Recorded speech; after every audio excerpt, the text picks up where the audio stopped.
What if you could erase any line that holds you back? This is the story of Stick, a simple drawing living on a page full of boxes. His world was made of lines, lines that were his floor, his walls, his ceiling. To him, they weren't a home, they were a cage. He spent his days staring at the borders that defined him, feeling small and powerless. One day, in a moment of pure frustration, he slammed his hand against the wall, but instead of hurting himself, something impossible happened. The line smudged. He stared, his simple circle head tilting. He touched it again, hesitantly this time. The black ink dissolved under his touch, fading into nothing. He gasped. The line was gone. A hole now existed in his cage. He stepped through it, feeling the open page for the first time. It was exhilarating. He had the power to erase.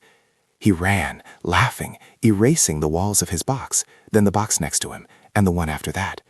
He saw this as liberation. He thought he was a hero, freeing everyone from their prisons. He saw another stick figure on a swing, held up by two simple lines. "You're trapped," he thought, and erased one of the lines. The figure fell with a silent thud. He saw a group playing with a ball, a perfect circle.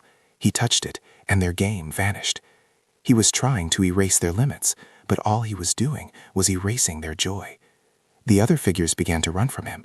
He was free, but he had never felt more alone. His journey led him to a quiet corner of the page, where an old stickman couple sat on a bench, which was just a single straight line. The female figure was hunched over, and a tiny curved line dripped from her head, a tear. Stick felt a pang of empathy. He would erase her sadness. As he reached for the tear, the old stickman put a hand out to stop him. "Please, don't." Stick was confused. "But it's a sad line. I can make it go away." The old stickman shook his head. "This line," he said, his voice quiet, "is all I have left of a memory. It's for a scribbled line our child once threw for us, a line that's gone forever. Erasing the sadness doesn't erase the loss. It just erases the proof that we loved." And in that moment, Stick understood.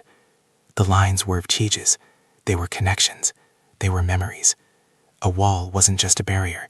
It was the outline of a home. The lines of a swing weren't a restriction.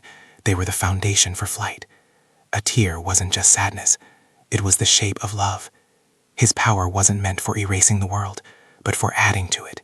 He stopped erasing. He started drawing. He went back to the fallen figure and drew a new, stronger line for their swing. He found the lonely group and drew them a new ball to play with. For a stick figure staring at a blank wall, he drew a window, a line that didn't trap them, but opened up their view. He drew lines that connected hands, that built bridges, that created not cages, but community. He finally returned to his own space on the page. It was no longer a box, but an open home, with lines reaching out to others. He looked down at the simple black lines that formed his own body. He realized they weren't his prison.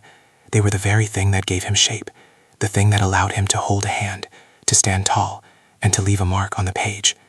The lines didn't define his limits. They created his existence. So, what lines in your life do you see as a prison that might actually be the foundation of who you are?